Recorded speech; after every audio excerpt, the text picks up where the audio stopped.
Ustedes habrán visto también a personas que le permiten tomar todo lo que quieran, absolutamente todo lo que quieran del supermercado o de la marqueta, en algunas ocasiones por 3 minutos, en algunas ocasiones por 1 minuto.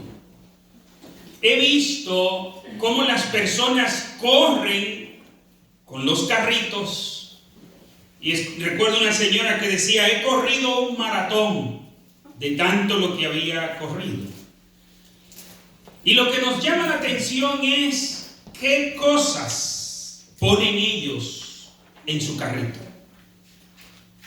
Escuché el caso de un hombre que cuando le dieron el supermercado, la marqueta, por 1 minuto, fue a la tramería de los licores caros y metió el brazo y sacó toda la existencia que había en esa tramería y llenó su carrito. En otras ocasiones hemos visto cómo personas salen corriendo a donde están los productos de comida.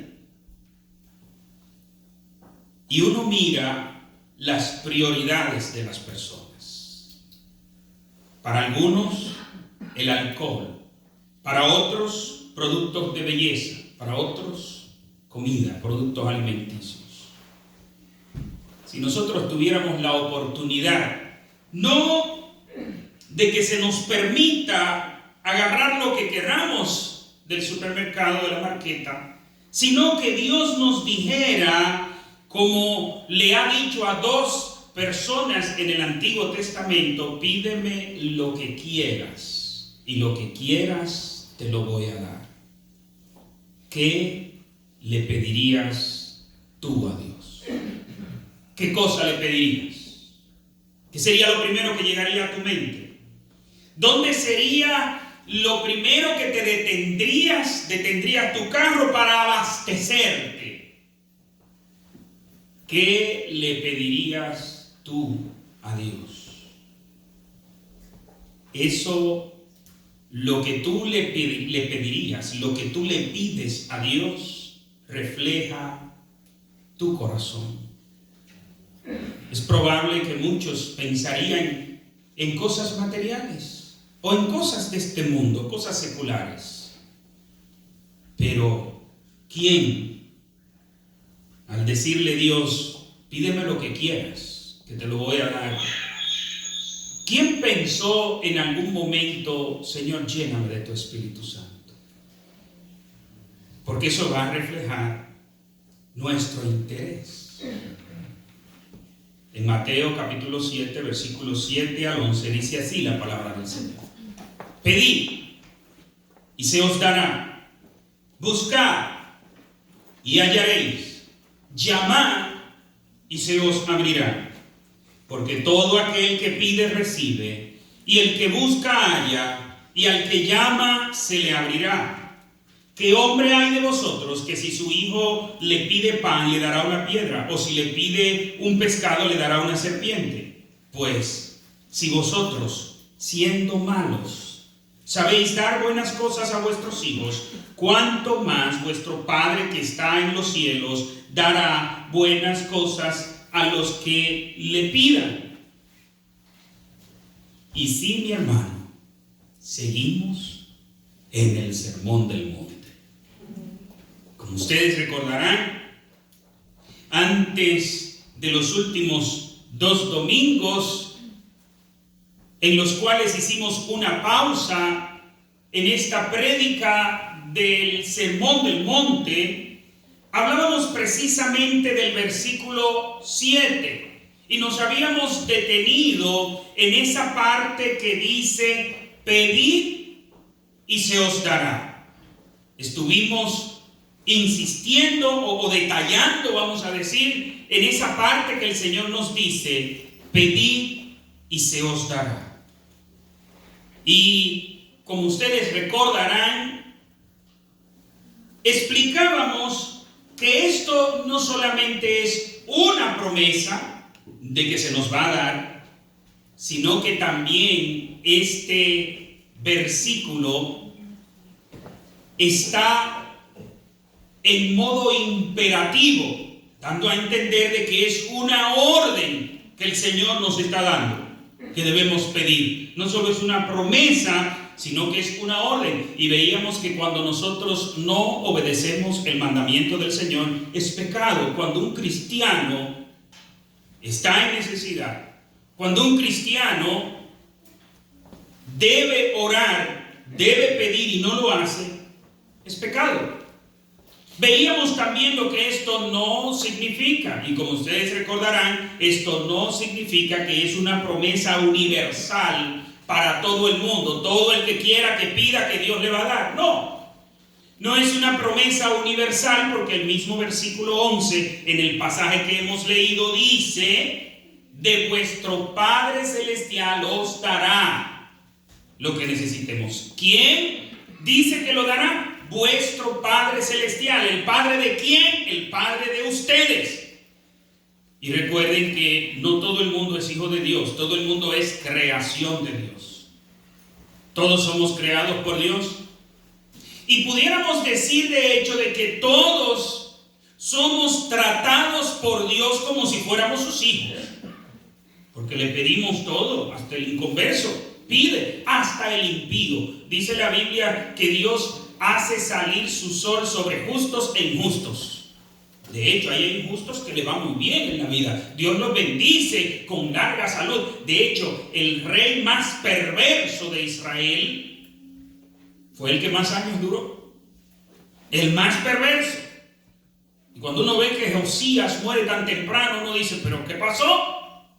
¿Por qué? Porque Dios trata a todo el mundo como sus hijos. Pero la Biblia dice en el Evangelio de Juan, en el capítulo 1, en el versículo 12, que a los que reciben a Cristo, a los que creen en su nombre, es que se les da el derecho de ser hijo de Dios. Entonces, solo para los discípulos de Cristo, solo para los hijos de Dios es esta promesa.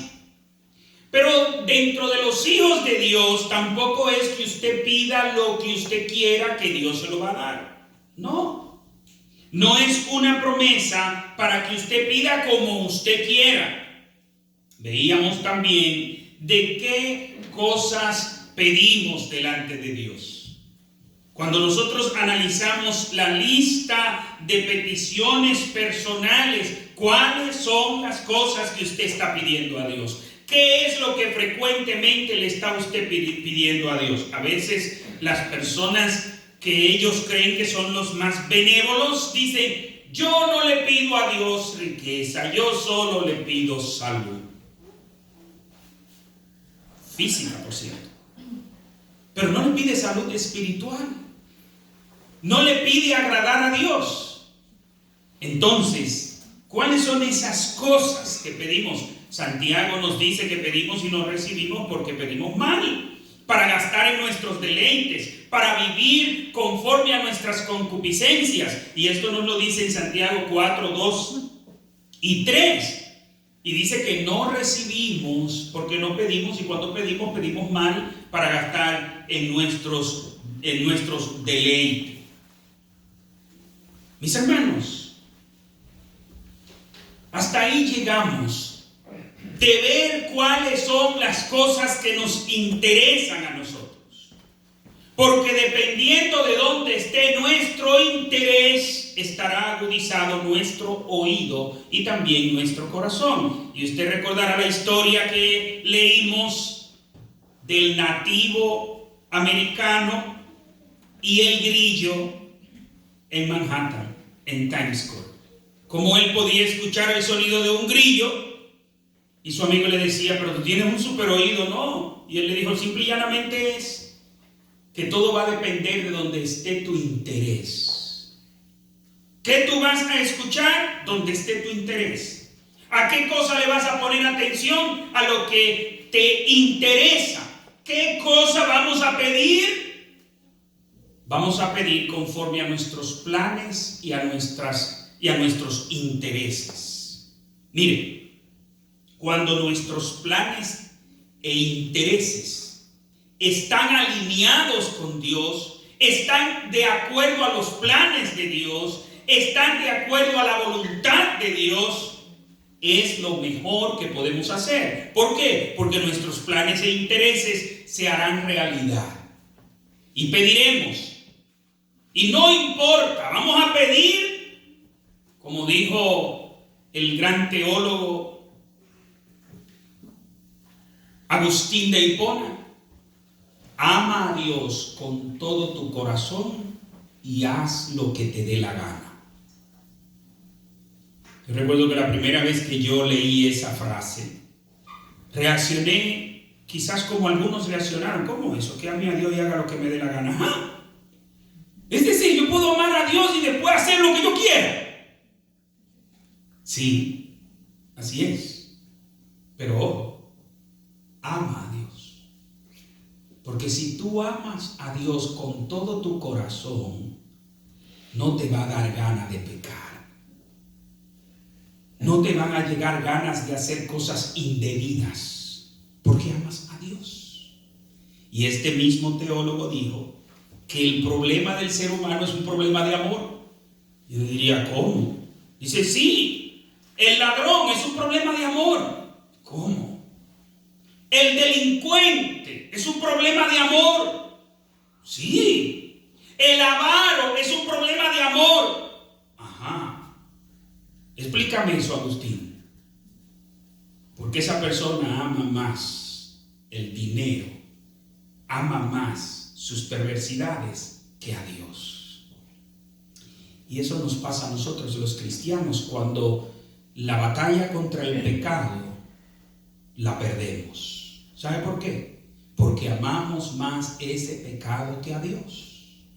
Si amáramos a Dios como Dios debe ser amado, la historia del joven rico que se acerca a Jesús y dice, todos los he guardado. Y dice que el Señor lo amó porque el Señor ama al pecador. ¿Y cuál es el mandamiento más grande? Le preguntan a Jesús. Amarás al Señor tu Dios con todo tu corazón, con toda tu alma, con toda tu mente y con todas tus fuerzas. Y el siguiente, que va unido, y a tu prójimo como a ti mismo. Lo grande es que nadie, incluyendo esa persona, no voy a decir incluyendo el que está hablando, incluyendo esa persona que usted la tiene como más santo de todos los santos, no ama a Dios de esa manera. Solo hay una persona que ha amado a Dios de esa manera. Su nombre es Cristo. Con toda su alma, con todas sus fuerzas, con toda su mente, con todo su corazón. Y a su prójimo. Solo Cristo lo ha hecho. Entonces, nosotros tampoco, mis hermanos, los que estamos aquí en la iglesia tampoco amamos a Dios con todo nuestro corazón. Y usted diría, pero sí, pastor, yo sí. El que no lo ama es el delincuente que está en la cárcel. Ese lo ama menos. Usted lo ama un poquito más, pero no con todo su corazón. ¿A quién amamos con todo nuestro corazón? A nosotros mismos y al pecado. Esa es nuestra realidad. Porque si amáramos a Dios con todo el corazón, el pecado no tendría cabida en nosotros. Porque es un problema de amor. Mis hermanos, si nosotros viéramos las cosas desde la cosmovisión de Dios, si viéramos las cosas como Dios las ve, de seguro que no estaríamos pidiendo muchas de las cosas que pedimos a Dios y que estaríamos pidiendo muchas cosas que nosotros ni siquiera le mencionamos a Dios. Hay cosas que nosotros ni siquiera se las mencionamos a Dios en oración. Pero además, hay muchas cosas que las estamos pidiendo y no las pediríamos. ¿Por qué? Porque hay muchas cosas, las que llenan en la mayoría de los casos nuestra lista, que ya Dios dijo que me la va a dar. ¿Qué fue lo que el Señor me dijo que busque? Fájate a buscar la comida, fájate a buscar posesiones, fájate a buscar esto, fájate a buscar aquello. Fájate en primer lugar a buscar el reino de Dios y su justicia, y todo lo demás te lo van a dar, ya te lo dieron. Pero ¿qué es lo que hacemos? Buscamos todas las añadiduras y si sobra tiempo, buscamos el reino de Dios. Y cuando decimos buscamos el reino de Dios, no es asistir a la iglesia, es vivir la palabra de Dios. Eso es buscar el reino de Dios. Venga a nosotros tu reino. Y si yo estoy hablando de que Dios es mi rey, solo hay dos posiciones, el de rey y de súbdito. No somos dos reyes. Lo que pasa es que, como dice esa canción famosa, no tengo trono ni reina, ni nadie que me comprenda, pero ¿qué? Pero sigo siendo el rey. Y hay una lucha dentro de nosotros, por nosotros hacer lo que nos da la gana, lo que queremos, no la voluntad de Dios. Y hasta que no entendemos que Dios es el rey y nosotros súbditos, no podremos alinear nuestra vida a la cosmovisión de Dios. Vuelvo a repetir, si nosotros viéramos la vida como Dios la ve, viéramos nuestra existencia como Dios la ve, hay muchas cosas que nosotros pedimos que no la pediríamos, y muchas otras que ni siquiera las mencionamos, que serían las primeras en la lista. Sobre todo, estarían en primer lugar las que tienen repercusión eterna en nuestras vidas. No las cosas pasajeras, no las cosas que usted las recibe hoy y ya mañana no le causan la gracia, no le causan el encanto, sino que pediría esas que son eternas. Mis hermanos, nuestro tiempo de oración cambiaría. Nuestra vida de oración cambiaría. ¿Qué tanto estamos pidiendo? ¿Vamos a pedir lo que creemos que necesitamos o vamos a pedir lo que verdaderamente necesitamos? ¿Y qué es lo que verdaderamente necesitamos? Jesús nos lo dice en Lucas 11:13, en la narración paralela que hace el evangelista Lucas, en donde Jesús dice que el Padre nos dará el Espíritu Santo, como esa cosa buena que el Padre quiere darnos a nosotros. ¿Estamos pidiéndole al Padre lo que Él quiere darnos? ¿Qué quiere el Padre darnos? El Espíritu Santo. ¿Qué quiere el Padre darnos? La plenitud de Cristo. Hay una canción cristiana que me encanta,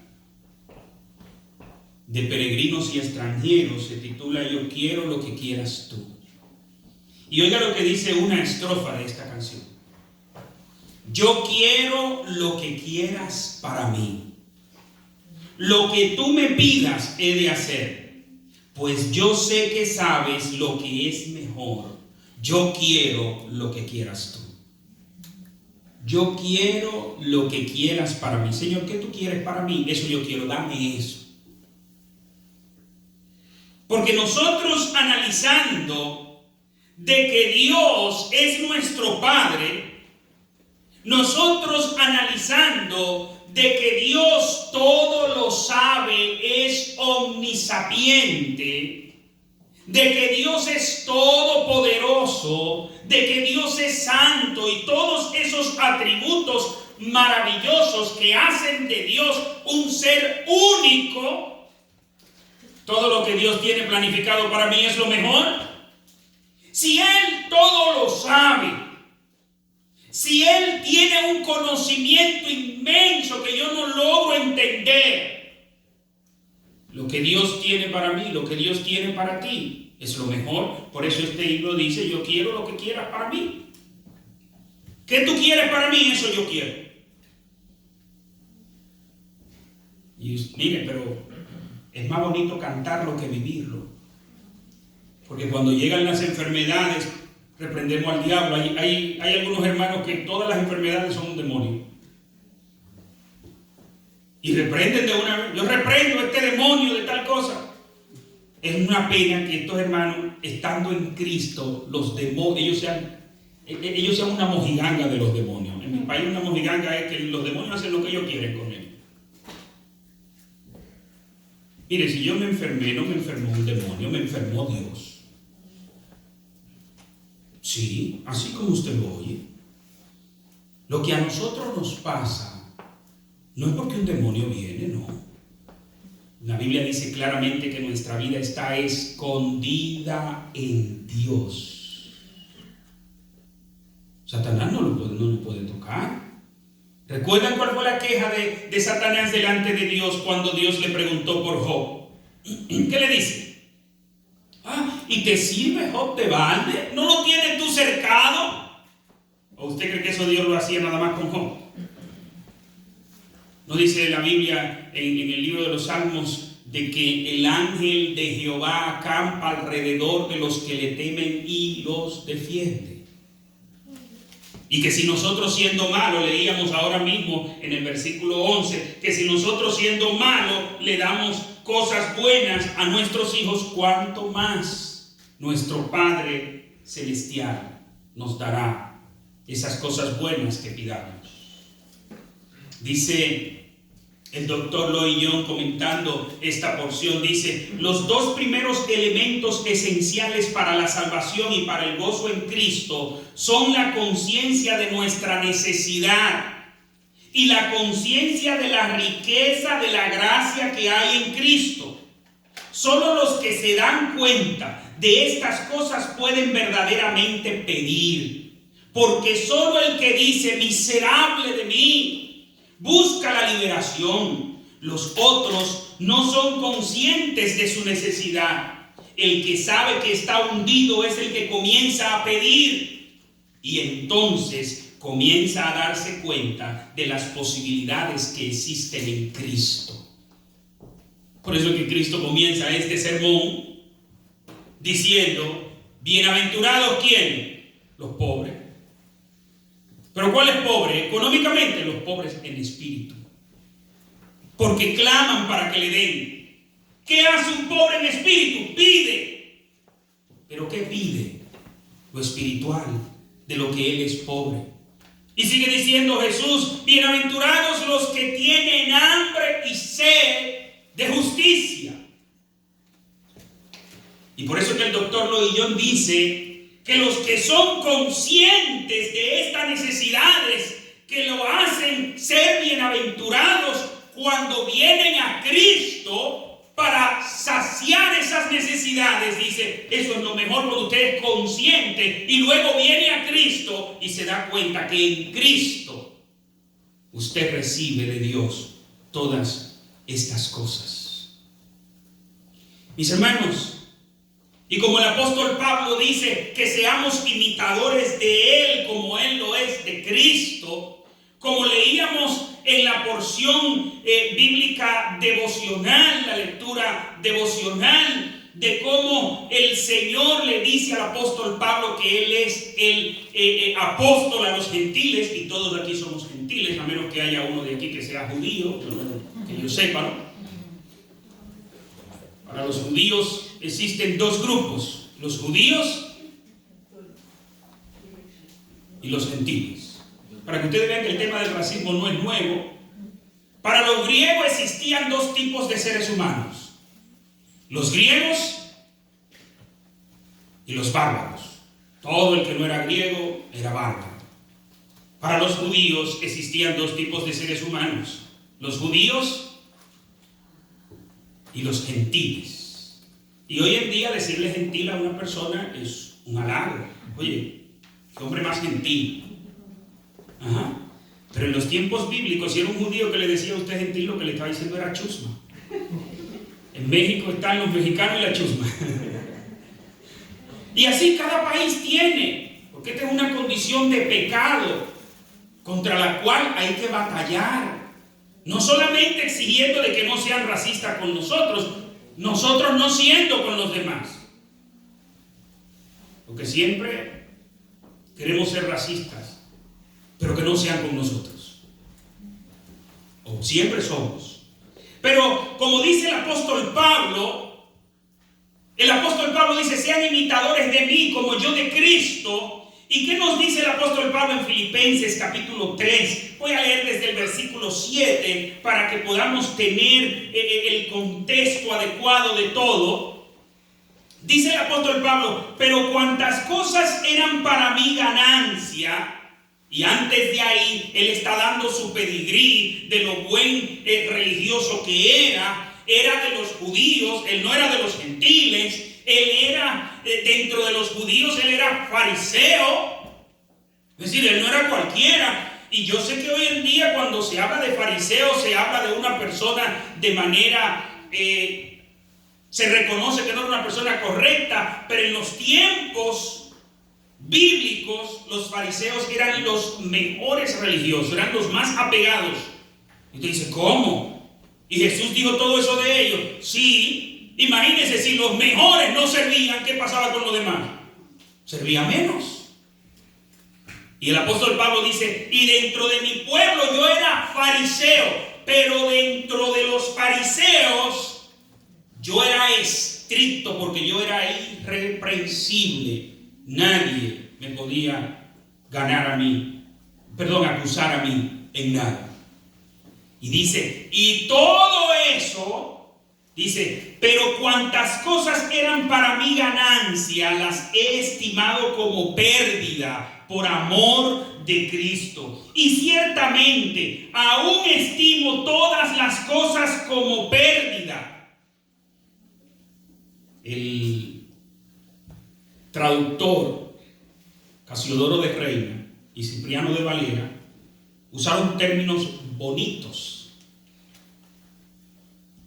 El apóstol Pablo, cuando dice de esto, se está refiriendo y dice, todas aquellas cosas que yo estimaba como lo mejor, lo tengo como estiércol. Y todavía estamos usando palabras bonitas. Lo tengo como excremento. Oiga, humanamente hablando, él era excelente. Religiosamente hablando, intachable. Un hombre que había tenido grandes logros en la vida, aún siendo muy joven. Tenía la ciudadanía que todo el mundo anhelaba en ese entonces, porque él era ciudadano romano de nacimiento. Y cuántas cosas que él tenía, dice, las he estimado como pérdida. ¿Por qué? Con el propósito de ganar a Cristo. Y sigue diciendo, y ciertamente aún estimo todas las cosas como pérdidas por la excelencia del conocimiento de Cristo Jesús, mi Señor. Por amor a Él lo he perdido todo y lo tengo por basura. Esa palabra basura es que el apóstol Pablo usa por excremento. Cuando yo comparo, dice el apóstol Pablo, todo lo bueno que era, cuando yo comparo todas estas ganancias y veo a Cristo, pero aquello es basura. Repito de nuevo. El apóstol Pablo había alcanzado muchísimas cosas. Era un hombre que humanamente hablando se podía decir que era un hombre realizado en todas las áreas de su vida. Religiosamente perfecto. ¿Y qué dice él?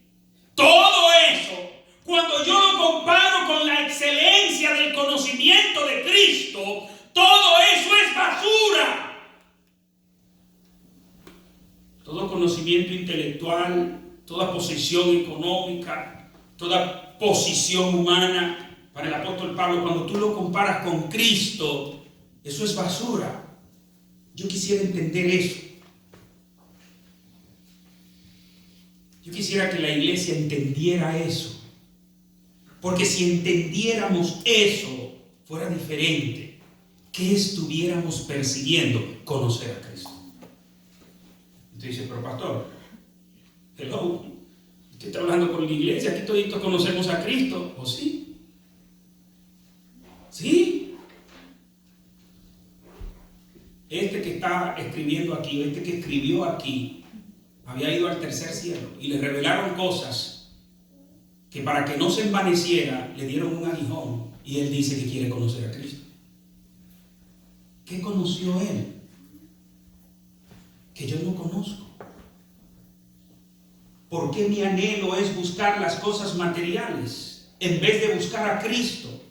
¿Qué vio el apóstol Pablo en esa excelencia del conocimiento de Cristo que los cristianos de hoy en día nos cuesta entender?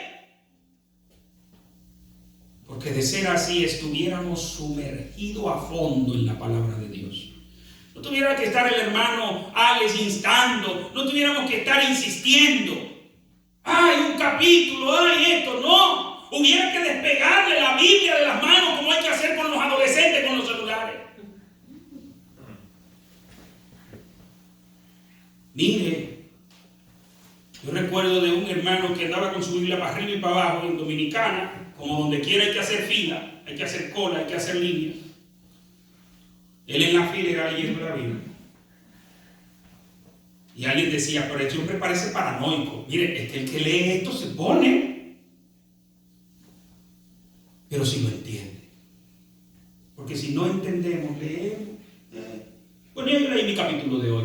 Y el cotejo y ya. El apóstol Pablo dice, versículo 9.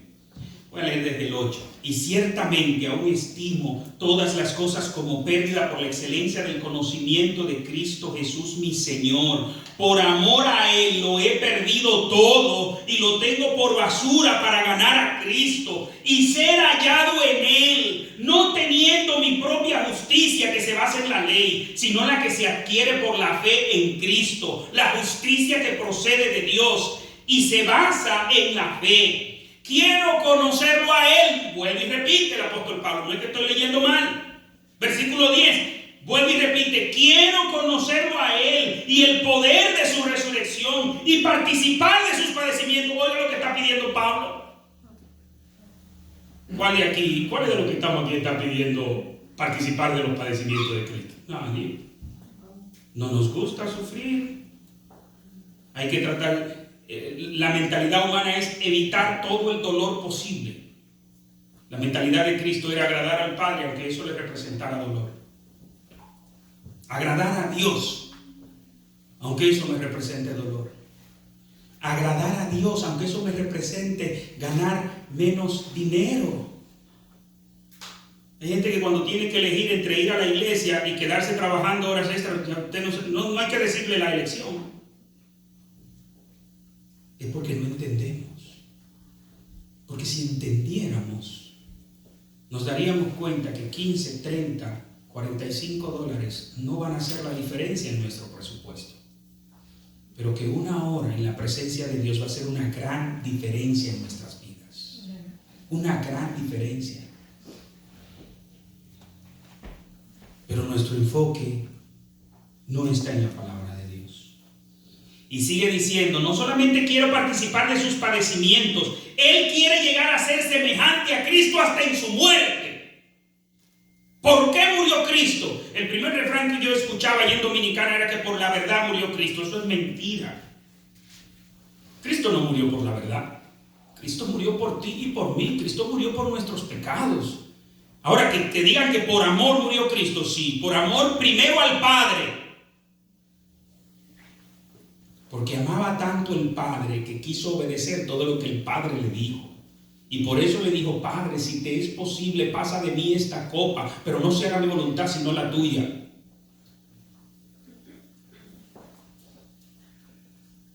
Y el apóstol Pablo dice, yo quiero parecerme a Cristo hasta en eso. Yo quiero amar tanto a Dios. Por eso el apóstol Pablo dice, es que tengo que conocer a Cristo. ¿Sabe cuál es la meta de Dios en la vida de nosotros? No es lo que predican lo del evangelio de la prosperidad, que Dios quiere hacerte rico. Ahora sí, Dios quiere hacerte rico bíblicamente hablando. Pero quiere hacerte rico de todas las riquezas espirituales. Porque ¿de qué te sirve a ti ser rico aquí en la tierra si cuando te mueres te va al infierno?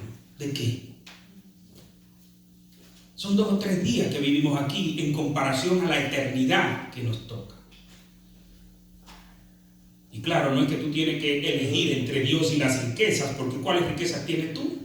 Tú solo tienes que elegir a Dios. Y dentro del plan de Él, si el plan de Él es hacerte rico económicamente, olvídate, te va a hacer rico. Pero si Dios sabe que no te conviene ser rico y Él quiere salvar tu alma, acomode el asiento, porque ahí se va a quedar.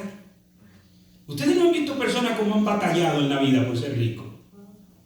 Y cuando más o menos ya le llega una posición, más o menos, qué sé yo, viene una enfermedad que se le lleva todo lo que consiguió. Y hay otros que son dichosos. Hemos visto gente que hereda. Hay un gato, creo que fue en Inglaterra, que una mujer millonaria, una señora no se casó, le dejó toda su fortuna a un gato. Como que había poco juicio ahí en esa mujer. Pero así he oído de personas que de pronto alguien lo heredó, no tenían heredero, y yo le dejo mi fortuna a ese fulanito que me cayó en gracia. Y ese fulanito estuvo en el lugar adecuado, en el momento adecuado. ¿Qué hizo él para ser rico? Nada, que le cayó en gracia a un rico. Pero esa persona que recibe eso, un día se va de esta tierra. ¿Y cuánto se lleva? Nada. Absolutamente nada. Porque del vientre de nuestra madre salimos con un cuerpo, pero cuando nos vamos de aquí, hasta el cuerpo se queda aquí. Hasta el cuerpo hay que dejarlo. Todo lo material aquí se queda. Hasta el cuerpo. Y por eso es que el apóstol Pablo está enfocado en Cristo. Y dice el versículo 12, no que lo haya alcanzado ya. Por eso es que digo que si el apóstol Pablo, que escribió todo esto, que tiene un conocimiento amplísimo, todavía dice que tiene que conocer a Cristo. Dice, no que lo haya alcanzado ya, ni que ya sea perfecto, sino que prosigo por ver si logro asir, si logro agarrar aquello para lo cual también fui asido por Cristo. Si logro alcanzar, si logro tener aquello para lo cual Cristo me agarró. Eso es lo que el apóstol Pablo está diciendo aquí. Cristo vino a morir por nosotros, no solamente para librarnos del infierno, que es lo que muchos cristianos ya están satisfechos con eso. Y mire, que un inconverso venga a Cristo para librarse del infierno, eso está bien. Que un cristiano siga en Cristo para librarse del infierno está mal. Y usted dice, ¿cómo, pastor? Sí. Que a usted lo único que le interese de Cristo es librarse del infierno, habiendo tantas y tantas riquezas en Cristo. Usted está mal porque usted no está creciendo. Porque vuelvo a repetir, que un inconverso venga a Cristo para librarse del infierno es un paso de avance. Pero un cristiano con tanto tiempo en la iglesia y todavía está en el mismo sitio, no ha avanzado. Hay muchos cristianos que lo único que les interesa es no irse para el infierno cuando se mueran. Y como ya tienen eso, ya ahí se quedan. ¿Qué dice el apóstol Pablo? No, se puede avanzar más, se puede crecer más. No que lo haya alcanzado ya, ni que ya sea perfecto, sino que prosigo por ver si logro así, agarrar, poseer, tener todo aquello por lo cual Cristo me poseyó a mí. Cristo me alcanzó a mí, me agarró a mí, me rescató a mí. Pero es tanto y tanto que el apóstol Pablo, que aunque tenía tanto conocimiento, él dice, todavía me falta mucho por lograr. ¿De qué está hablando el apóstol Pablo? De Cristo. Versículo 3, hermanos, yo mismo no pretendo haberlo ya alcanzado, pero una cosa hago, olvidando ciertamente lo que queda atrás y extendiéndome a lo que está delante. Versículo 14, prosigo a la meta, al premio del supremo llamamiento de Dios en Cristo Jesús. ¿Y cuál es esa meta de ese supremo llamamiento? Que seamos como Cristo. Si Dios nos dijera que esté a disposición de concedernos lo que pidamos, ¿qué le vamos a pedir? ¿Cuál es la primera petición que llega a tu mente? Señor, dame a Cristo. Señor, yo quiero conocer a Cristo. Yo quiero conocer eso que el apóstol Pablo conoció. Y conocer también aquello que él veía por delante de él. Porque por más avanzaba, decía, todavía me queda algo delante. Porque cuando conocemos a Cristo, cuando vemos el mundo desde la cosmovisión de Cristo, las cosas cambian. No es que usted va a morir pobre, no cree usted que Dios lo va a hacer como que usted haga un voto de pobreza como la gente de San Francisco de Asís, los franciscanos. La teología de Francisco de Asís era de que usted tiene que ser pobre para poder servir a Dios. No, no es eso. Es que cuando Dios nos ve enredados en las cosas materiales, dicen, ay, pobre, si supiera. Si supiera que eso es lo que yo le voy a dar de añadidura, que eso no es lo principal. Pero lamentablemente, eso es lo que pedimos. De ahora en adelante, ¿qué usted va a pedir? Pida ser lleno de Cristo. Pida ser lleno del Espíritu Santo. Pida conocer a Dios. Pedid y se os dará. Ustedes recuerdan por qué Cristo en este contexto, que para algunos analistas dicen, no, pero eso no es parte de lo otro que él venía diciendo, esto como que ya no es parte de la ilación que él traía. Sí, es lo mismo, todo lo que él estaba diciendo anteriormente, como nos vemos abrumados y decimos, pero ¿quién puede hacer esto? Entonces Cristo dice, pide y se te dará. Pide, y todo eso que hemos dicho ahí, dice Jesucristo, se te dará. Ahora, seguimos ahí, pedid y se os dará. ¿Cuándo se nos dará? ¿Cuándo se nos dará? ¿Qué no está diciendo el Señor ahí? Que pide y de inmediato se te va a dar. No, pedid. ¿Y cuándo se te va a dar? Cuando el Señor entienda. Cuando el Señor entienda que tú estás en las condiciones de recibir. No es usted pidiendo y recibiendo. No es que usted va a pedir y pida que a la tercera es la vencida. No. O pida que en un mes se le va a dar. No. Pedid y se os dará. La traducción que hace el comentarista William Barclay de este pasaje bíblico, oiga cómo lo traduce Barclay, los versículos 7 y 8 de Mateo 7.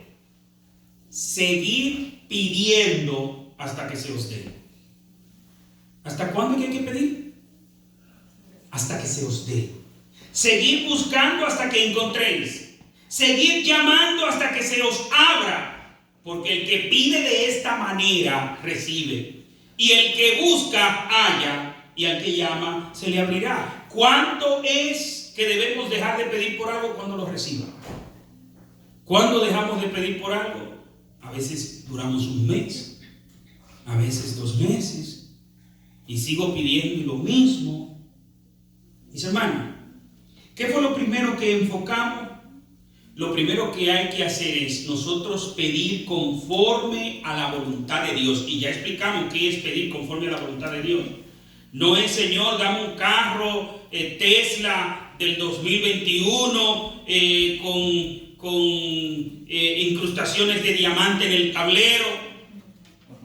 Pero, Señor, yo me acojo a tu voluntad. Si tú quieres, no le incruste los diamantes. Eso no es pedir conforme a la voluntad de Dios. Ya hemos visto aquí que pedir conforme a la voluntad de Dios es que usted planifique eso que Dios quiere para usted, que usted lo pida. Y el Señor, ¿qué quiere? Llenarte de tu espíritu, de su Espíritu Santo. Y usted diría, bueno, si estoy pidiendo esto, después de que yo estoy pidiendo conforme a los planes de Dios, estoy pidiéndole a Dios que me dé exactamente lo que estoy pidiendo, entonces Dios me lo va a dar de una vez. No necesariamente. Usted diría, pero yo estoy pidiendo ser lleno del Espíritu Santo. Pues yo debería ser lleno del Espíritu Santo de una vez. No. ¿Sabe por qué? Porque no solo es usted recibir lo que está pidiendo, es usted estar preparado para lo que está pidiendo. Son dos cosas diferentes. No solo es pedir, es estar preparado. Por ejemplo, en una ocasión que nos narra el evangelista Lucas en el capítulo 9, Jesús tiene que pasar por un pueblo de Samaria y le manda a decir a ellos que iba a ir por allá y ellos no lo quisieron recibir. Vamos a leer Lucas 9, 52. Y envió mensajeros delante de él, los cuales fueron y entraron en una aldea de los samaritanos para hacerle preparativos, pero no los recibieron, porque su intención era ir a Jerusalén. Al ver esto, Jacobo y Juan, sus discípulos, le dijeron: Señor, ¿quieres que mandemos que descienda fuego del cielo como Elías y lo consuma todo? Entonces, volviéndose él, les reprendió diciendo: vosotros no sabéis de qué espíritu sois, porque el Hijo del Hombre no ha venido para perder las almas de los hombres, sino para salvarlas. Yo le pregunto a ustedes, Jacobo y Juan, ¿tenían fe? Mire, ellos no le dicen: Señor, pero pide fuego del cielo para que... No. Ellos lo podían hacer. Eso es lo que ellos le están diciendo. Señor, ¿quieres que mandemos que descienda fuego del cielo? Oye, esos hermanos eran de unción, poder y fuego. ¿Tenían fe? ¿Tenían? ¿Se sentían llenos del Espíritu Santo para hacer descender fuego del cielo? Sí. ¿Estaban en lo correcto? No. No estaban en lo correcto, porque el mismo Jesús lo reprende. Entonces, ¿me va a llenar Dios de su Espíritu Santo para que yo obre carnalmente? No. Recuerde que estamos hablando de un Dios sabio, pero no sabio como nosotros los seres humanos, no como sabio, como el más sabio de todos los sabios de los seres humanos, no. Si usted agarra toda la sabiduría humana que ha habido, que hay y que habrá, la junta todo en una vasija, es como usted con un gotero tomar una gota de agua del océano Pacífico, vamos a decir de los océanos, en comparación a la sabiduría de Dios. ¿Por qué? Oye, pero yo estoy pidiendo ser lleno del Espíritu Santo y no lo soy. ¿Para qué tú quieres ser lleno del Espíritu Santo? Eso es lo primero. ¿Para qué Dios te va a llenar de sí? Es el propósito. Eso es lo primero.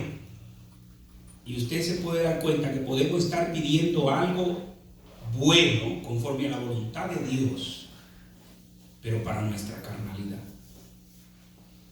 ¿Estaban siendo carnales estos hermanos aquí? ¿Estos discípulos aquí? Pues claro. ¿Quiere que pidamos fuego para...? Usted ve que hay cristianos hay predicadores que usted lo oye predicando y usted no sabe si ellos son predicadores del cielo o del infierno, porque lo que andan es mandando a todo el mundo para el infierno. Y este para el infierno, y aquel para el infierno, y el otro para el infierno. Mire, todo el mundo va para el infierno si no tiene a Cristo. No hay que decírselo.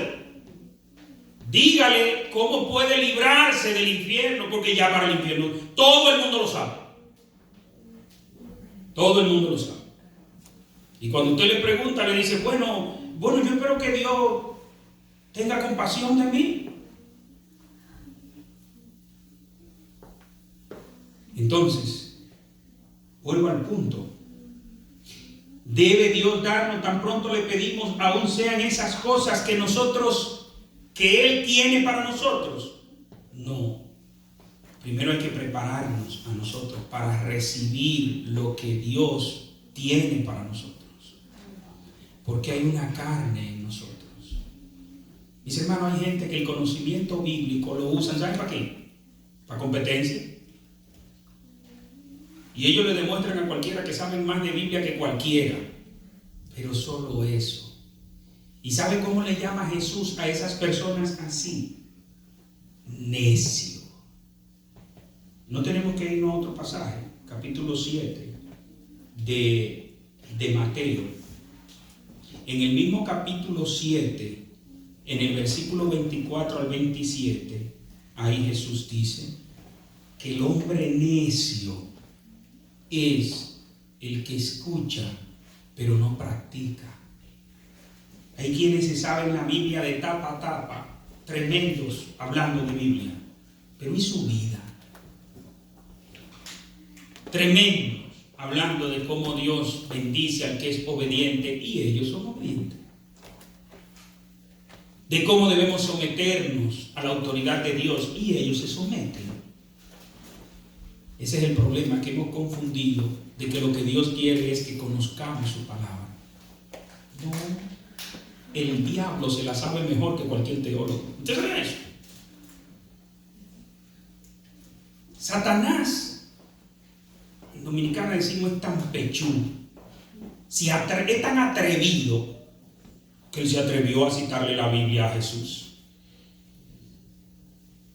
Mira, si tú eres el Hijo de Dios, di que estas piedras se conviertan en pan.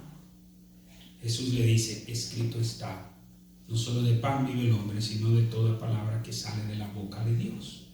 Y Satanás le dice, pero es con Biblia. No, yo te tiro Biblia. ¿Y dónde lo lleva? Al pináculo del templo. Tírate, escrito está.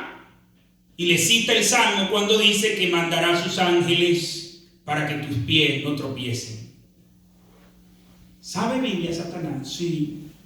Pero ¿sabe cuál es la gran diferencia entre usted y Satanás? Que Satanás se la sabe, pero usted la vive. Satanás no vive lo que dice la Biblia. De hecho, se la sabe muy bien para contradecir lo que dice la Biblia.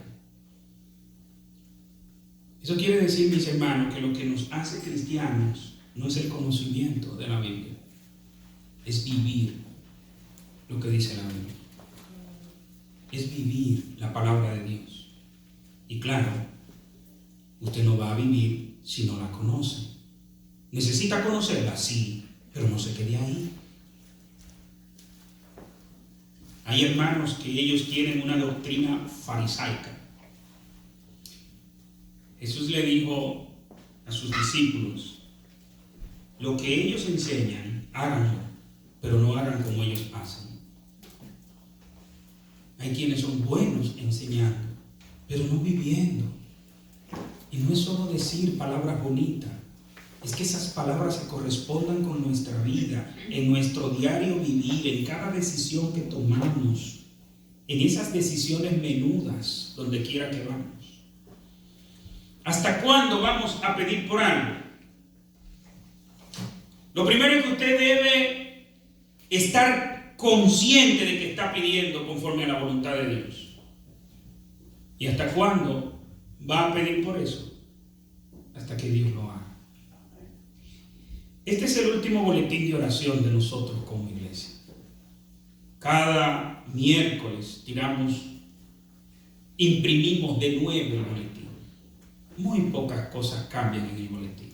Algunos hermanos se sentirán como ya hastiados con este boletín. Pero le voy a leer. A ver si usted entiende que ya debemos dejar de seguir orando por esto, o si debemos seguir orando. La primera petición dice, oremos al Señor para que ponga un corazón que se deleite en pasar tiempo con Dios en oración. Lo tenemos, ese corazón. Venga los miércoles, yo le aviso. ¿Y sabe por qué hay que decirle venga los miércoles? Porque son muy pocos los que vienen los miércoles a orar. Y ese es un reflejo de la vida de oración de la persona en su casa. Oremos al Señor para que ponga el deseo en cada hermano de la iglesia en participar de manera activa en los diferentes espacios de oración. ¿Tenemos que seguir orando por eso? Claro. ¿Cuándo debemos dejar de orar por esa petición? ¿Cuándo esa petición la podemos quitar de ahí? Cuando veamos que el culto de oración, hay un concierto en la iglesia, pero al culto de oración vienen más personas que a un concierto. Porque a los conciertos hasta el que no es cristiano viene, pero al tiempo de oración ni siquiera los cristianos vienen todos. Petición número 3. Oremos al Señor para que cada hermano de la iglesia pueda deleitarse en un estudio profundo de la palabra de Dios, para luego ponerlo en práctica. ¿Debemos dejar de orar por eso ya, porque ya eso se logró? No, tenemos que seguir orando. ¿Hasta cuándo? Hasta que eso se logre. Y así usted puede buscar cualquier petición y usted se dará cuenta que no son peticiones para usted salir de ella de una vez. Estamos orando por nuestros jóvenes. ¿Cuándo vamos a dejar de orar por los jóvenes? Cuando veamos que los jóvenes tienen pasión por Dios. Cuando veamos que los jóvenes de esta iglesia, los que vamos detrás, tenemos que andar rápido porque van ellos volando bajito del Señor. Pero mientras veamos nuestros jóvenes rezagados, hay que seguir orando por ellos. ¿Hasta cuándo? Hasta que eso pase. Hasta que nuestros jóvenes estén plantando iglesias, estén comenzando ministerios. Hasta que eso se haga una realidad, tenemos que seguir orando por ellos. Vuelvo a repetir, tome ese boletín y es muy poco lo que varía en la semana. ¿Sabe qué varía en la semana? Por las peticiones de salud y por las actividades de la iglesia. Y como las actividades de la iglesia están frenadas por lo del coronavirus, el boletín varía muy poco. Yo lo invito, coja el último de ahora, que fue el día 6, y coja el de enero del año pasado y usted se va a dar cuenta que es casi lo mismo. ¿Hasta cuándo vamos a dejar de orar por esto? Hasta que lo veamos una realidad. Hasta que veamos que el que quiera tener un encuentro con Dios, con unción y poder, que venga a un culto de oración, usted va a encontrar aquí hermanos sumergidos en lágrima, moco y baba, en la presencia de Dios. Pero cuando venimos a sentarnos y la silla no bien estamos sentados y ya está incómoda, llegamos tardísimo. Mientras estemos así, hay que seguir orando para que Dios tenga misericordia de nosotros y cambie nuestro corazón, porque el problema no es el clima. Cuando yo estaba nuevo aquí el primer año me decían eso. Yo llegué aquí en tiempo frío. Bueno, es que el frío, y es verdad, es el frío, pero no de la atmósfera, del corazón. Ahí es donde está el problema. Mis hermanos, pedid y se os dará. Pero ¿qué es lo que se nos va a dar? Aquellas cosas que Dios quiere que tengamos. ¿Cuándo? Cuando Él entienda que es el tiempo. Es mi anhelo el yo ver que participemos en un culto de oración, como yo he participado en algunos cultos de oración, que usted llega, mire, y todo el que llega se hinca a orar, y usted nada más oye los sollozos de una persona sumergida en Dios. Pero a veces estamos más preocupados de cuándo se va a terminar esto. En una ocasión, y con esto quiero terminar, a Spurgeon le preguntaron qué era más importante, si el conocimiento bíblico, si el estudio de la palabra de Dios o si la oración. ¿Sabe qué respondió Spurgeon? ¿Cuál de las dos navajas de una tijera es la más importante? Usted coge una tijera, ¿cuál de las dos navajas es la más importante? Son iguales las dos. De hecho, una no trabaja sin la otra. En una ocasión yo escuché a alguien decir, que nosotros los bautistas no somos muchos de oración, somos de estudio bíblico. El diablo nos tiene engañados con eso. Porque yo no puedo creer que los bautistas no imitemos a Cristo.